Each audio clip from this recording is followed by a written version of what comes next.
안녕하세요. 세계사 선택반 여러분들, 원격 두 번째 수업 시간입니다.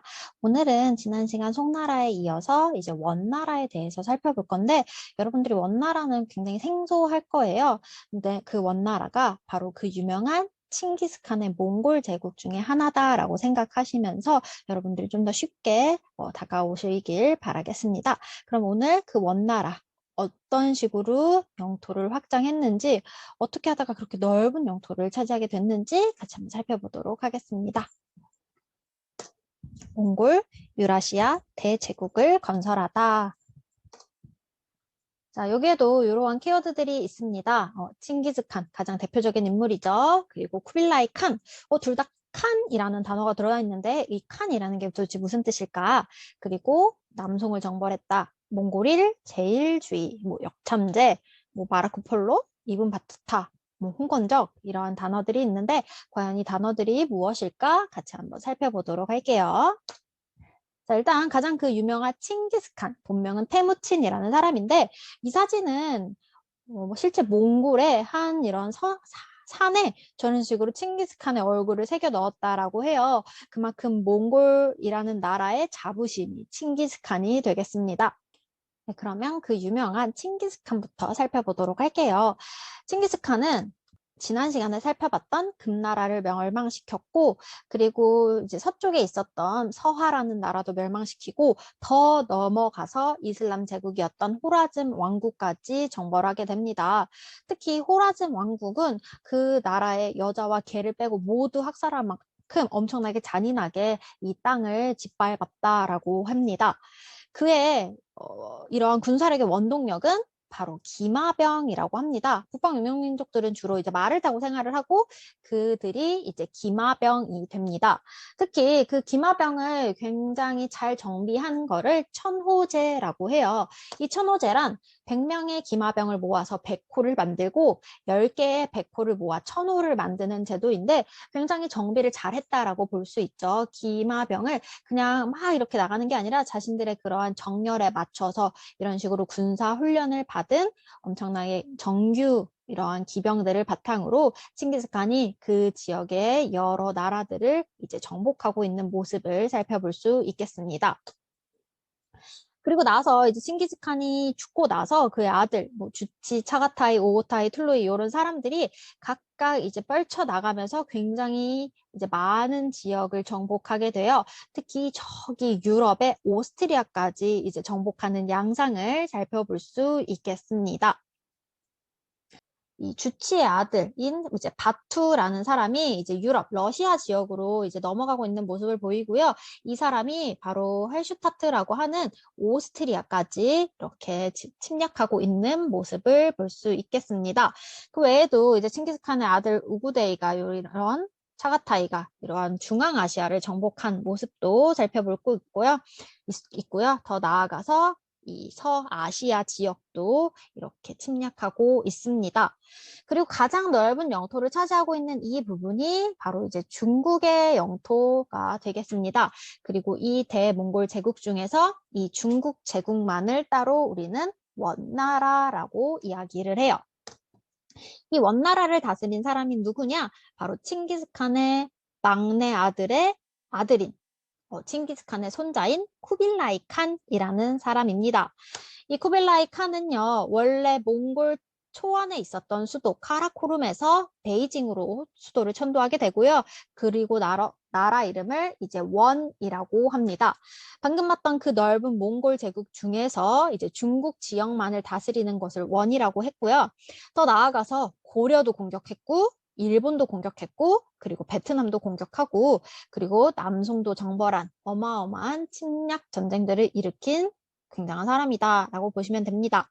사실 우리는 주로 칭기스칸만을 기억하고 있는데 사실 칭기스칸은 저쪽에 서아시아 쪽이라고 해야 되나요? 그쪽으로 이제 막 영토 확장을 했고 사실 이 아시아 지역의 영토들을 차례로 정복한 사람은 쿠빌라이 칸이라는 칭기스칸의 손자입니다. 우리 쿠빌라이라는 사람 이름 좀 기억해 줄게요.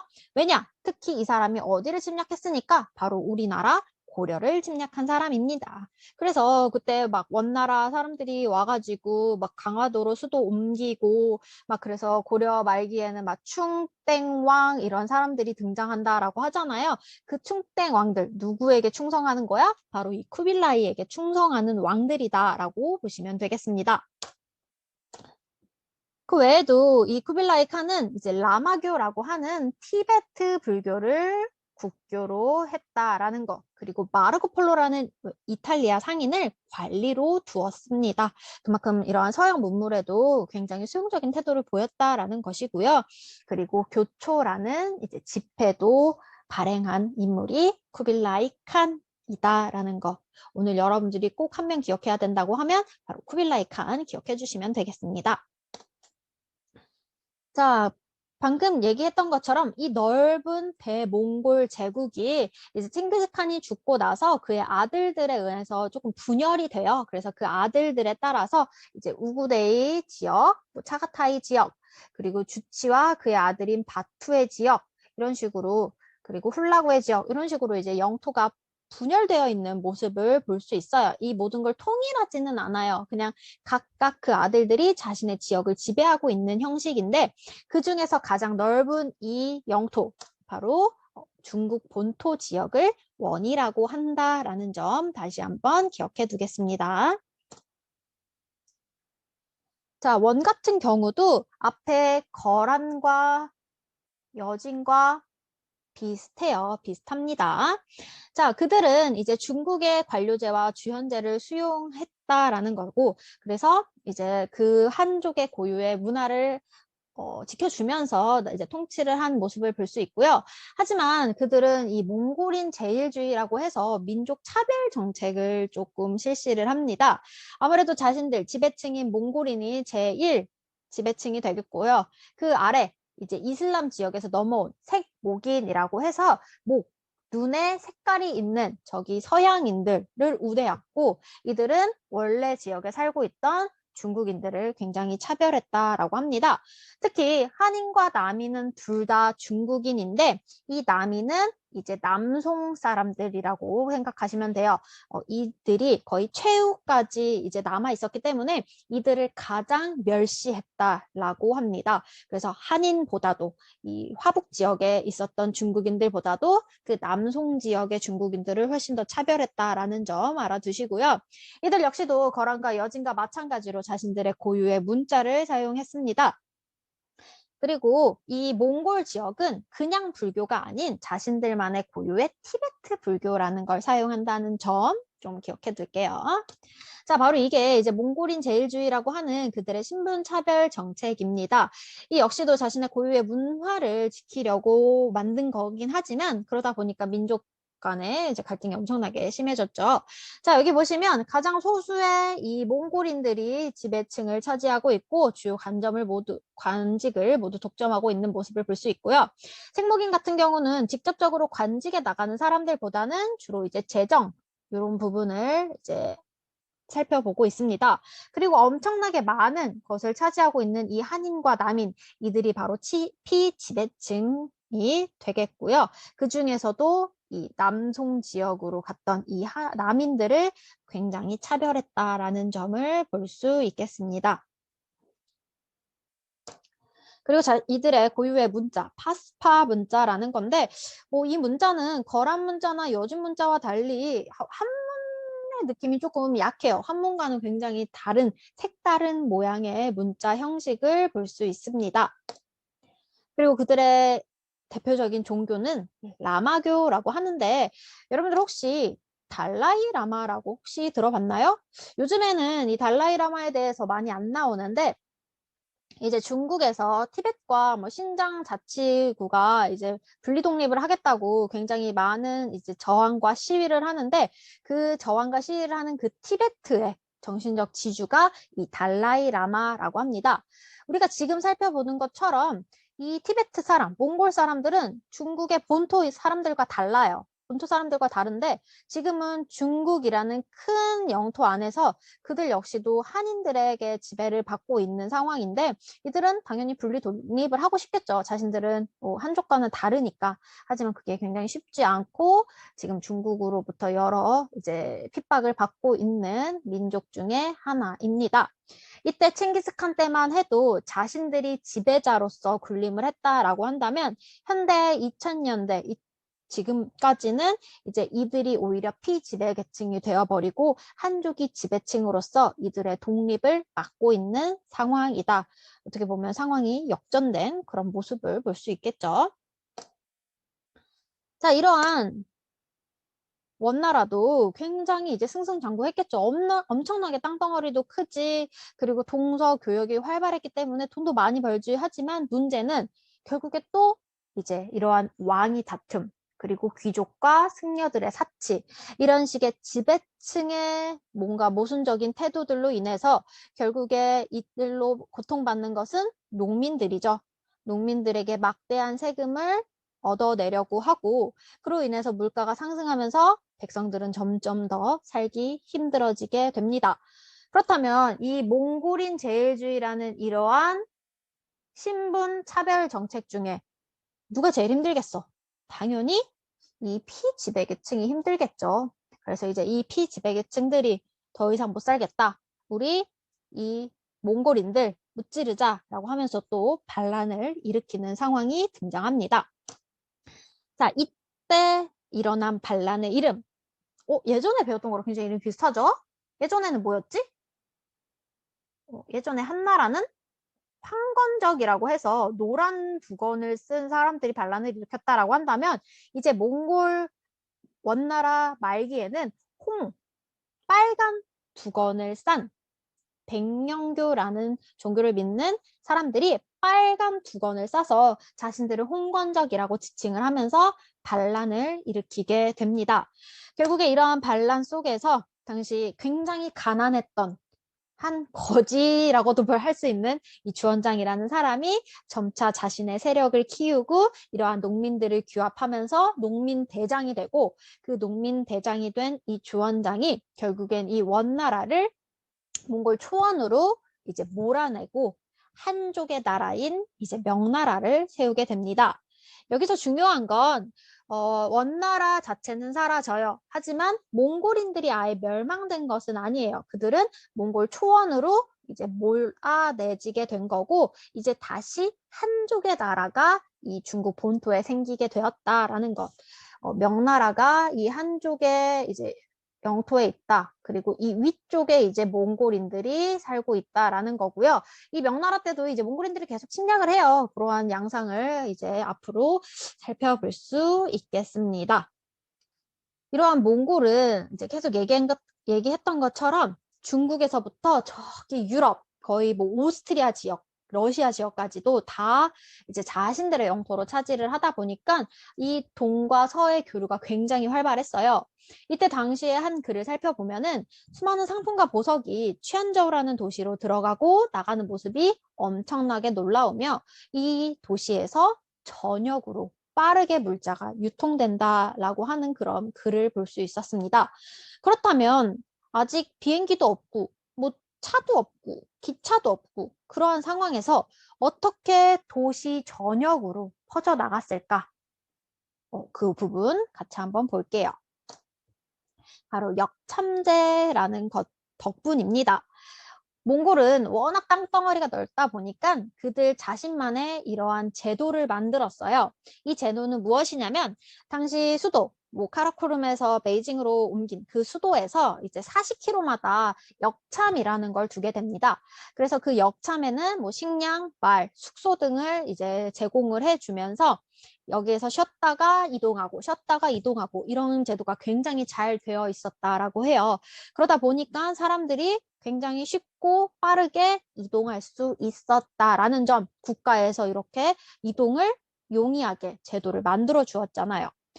이 역참은 여기 패자라고 하는 어떻게 보면 신분증 같은 것만 보여준다면 여기서 누구나 이제 묵을 수 있었다라고 합니다. 그래서 대표적으로 관리나 이제 사절들이 활용한 것이 역참제 있다라는 거고 그만큼 도로망이 잘 뚫려 있다라는 사실을 이 역첨제를 통해서 볼 수 있습니다. 이게 패자인데 패자에 적혀 있는 이 글자가 바로 몽골 고유의 문자, 파스파 문자가 되겠죠. 자, 그리고 이 유라시아 대륙을 걸쳐서 이제 이동을 하는 그 교통로가 당시 세 가지가 있었는데 그 세 가지가 바로 초원길, 비단길, 바닷길이라고 합니다. 먼저 초원길은 말 그대로 북방 유목민족들이 사용했던 그 북쪽 초원지대를 따라서 사용된 길이고요. 가장 먼저 사용된 길이었다라고 합니다. 그리고 우리가 가장 이제 잘 알고 있는 실크로드라고 하는 비단길이라고 하죠. 그 비단길은 로마에서 중국까지 이어지는 가장 짧은 길이에요. 가장 짧지만 가장 험난한 길이었다라고 합니다. 특히 이 타클라마나카 사막이라는 굉장히 위험한 이 사막지대를 건너야 하기 때문에 거의 목숨을 바치면서까지 넘어가야 되는 위험천만한 길이었어요. 하지만 이 중간중간에 사막 중간중간에 다행히 조그마한 오아시스 도시들이 좀 있어서 이 도시들마다 이제 물도 먹고 뭐 잠도 자고 그러면서 이제 이동한 길이라고 합니다.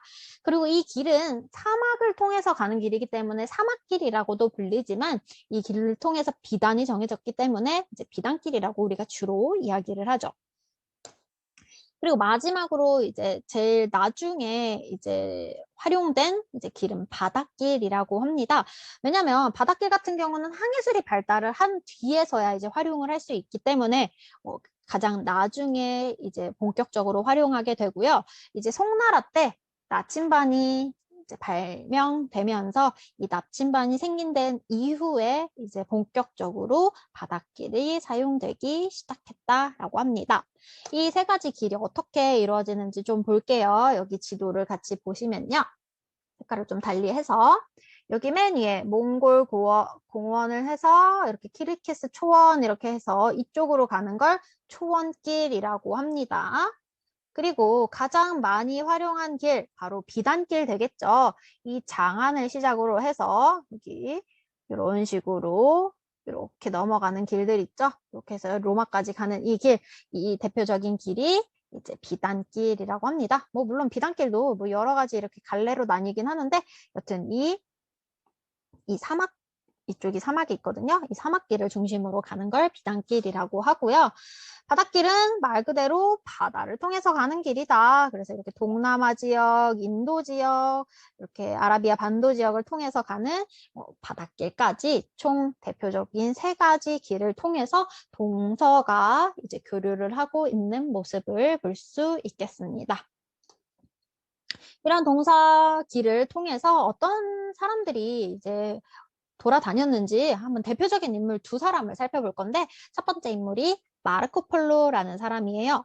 제가 아까 전에 이제 쿠빌라이 칸 얘기하면서 쿠빌라이 칸이 마르코 폴로를 관리로 등용했다라고 얘기를 했는데 그 마르코 폴로라는 사람 과연 누구이냐? 이탈리아인이에요. 이 사람 이탈리아인인데 이 사람 아버지가 상인이다 보니까 이제 아버지를 따라서 동쪽으로 갔습니다. 그래서 비단길을 통해서 중국으로 갔고요. 당시 황제였던 쿠빌라이 밑에서 무려 17년간 신하로 일을 했고 이제 바닷길로 돌아오면서 자신의 고향 이탈리아로 와서 이제 작성한 책이 동방견문록이라고 합니다. 물론 굉장히 허풍이 센 책이야. 허풍이 굉장히 세지만 그래도 당시 유럽에 동방이 이러한 신비한 나라들이 있구나라는 거를 알려준 그 대표적인 책이 동방견문록이라는 것이다 라는 점. 이게 우리 신라는 금이 엄청나게 많은 나라다 뭐 이런 게 나오는데 사실 엄청나게 좀 허풍이 세기 때문에 그냥 그거를 고지고대로 유럽인들이 믿으면 엄청나게 동방에는 어마어마한 것들이 있구나 라면서 굉장히 그들의 호기심을 자극했던 책이라고 합니다. 그리고 이 이븐 바투타라는 사람은 이슬람인이에요. 이슬람인인데 이 사람이 무려 본명이 이렇게 돼요. 본명이 엄청 길죠. 네. 자, 이 사람이 무려 30년간 세계 여행을 다녔다라고 합니다. 자신이 살고 있는 북아프리카를 시작해서 아라비아, 동유럽, 인도, 동남아, 심지어는 아프리카 아래쪽에 사하라 사막 남쪽까지 갔다 온 사람이고 그 사람이 다닌 여행 킬로미터만 해도 지구 3바퀴를 돈 거리였다. 그래서 이 사람이 자신의 여행 그런 기록들을 남긴 책 여행기라는 게 있다라고 합니다. 그래서 대표적인 인물 2사람, 마르코 폴로와 이븐 바투타가 동방을 다녀오면서 작성한 그들의 서적도 기억해 주시면 좋겠습니다. 자, 이런 식으로 초원길, 사막길, 그리고 바닷길을 통해서 사람들도 이동을 했지만 그 외에도 여러 가지 종교, 역법, 청문학, 대포 제작 기술 등과 같은 굉장히 많은 것들이 이렇게 중국으로 전파됐다라고 합니다. 반대로 중국에서 이제 서쪽으로 비단, 화약, 나침반, 인쇄술 같은 것들이 이제 이동했다라고 하는데 특히 이 원나라 때, 송원나라 때 이 3가지 화약, 나침반, 인쇄술이 전파되었다라고 합니다. 이 3가지가 유럽에 엄청난 영향을 미쳤다라고 해요.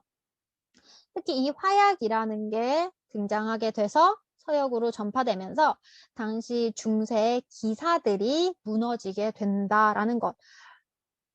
그래서 원래 유럽은 이제 기사들이 주로 막 이제 칼 가지고 싸우고 이랬는데 이제 더 이상 그러지 않고 화약을 활용했다라는 점. 그러다 보니까 기사라는 직업이 인기가 없어지게 되고 아까도 얘기한 것처럼 이제 나침반이 등장을 하게 되고 이 나침반이 유럽으로 전파되면서 이제 유럽인들도 항해를 하게 되고 그 항해를 한 대표적인 인물 중에 하나가 바로 콜럼버스 되겠죠. 그게 다 중국에서 나침반이 전해졌기 때문입니다. 그리고 이 인쇄술이라고 하는 이제 나중에 우리가 유럽사 때도 배울 건데 이제 유럽에서 활판 인쇄술이 엄청나게 이제 발전을 하게 되는데 그 시작은 중국에서부터이다라는 점도 살펴볼 수 있습니다. 그래서 이 3가지가 유럽 사회에 엄청난 변화를 이끌었다라는 것. 그래서 이 3가지 우리 다음 시간에도 또 배울 거긴 한데 이 3가지 좀 기억해 두시면 좋겠습니다. 네, 여기까지 오늘 살펴볼 건데요. 몽골은 이제 크게 2 대표적인 인물이 있어요. 바로 칭기스칸과 그리고 그의 손자였던 쿠빌라이 칸이 있습니다. 그 중에서도 이 쿠빌라이 칸은 중국 본토 대륙을 중심으로 통치를 하는 원나라라는 걸 만들게 되었고요. 이 원나라는 이제 몽골인과 그리고 그 외의 한인들을 좀 차별하는 그러한 몽골인 차별 정책이 있었다라는 점 좀 기억해 두시고요. 아무래도 칭기즈칸 때에 이어서 계속 영토가 엄청나게 확장이 되다 보니까 동방과 유럽이 이제 많은 길로 이어지게 됐다. 그래서 그 대표적인 게 초원길, 기반길, 바닷길다라는 것이고요. 이를 통해서 여러 인적 교류 그리고 물적 교류가 있었는데 대표적인 인적 교류로 마르코 폴로, 이븐 바투타가 있었다. 그리고 대표적으로 물자 교류는 이제 화약, 그리고 인쇄술, 나침반 이러한 것들이 중국에서 유럽으로 전해지면서 유럽 사회에도 엄청나게 많은 변화를 보여주게 되었다라는 것까지 살펴보겠습니다. 자, 오늘은 여기까지 보고 우리 이제 다음 시간에는 이 송나라와 원나라 때 경제, 사회, 문화가 어땠는지 한번 정리를 해 보도록 하겠습니다. 그럼 오늘 여기까지 하고 우리 이 부분 교과서 밑줄 치고 구글 퀴즈까지 풀고 오늘 수업 마무리하도록 하겠습니다. 안녕!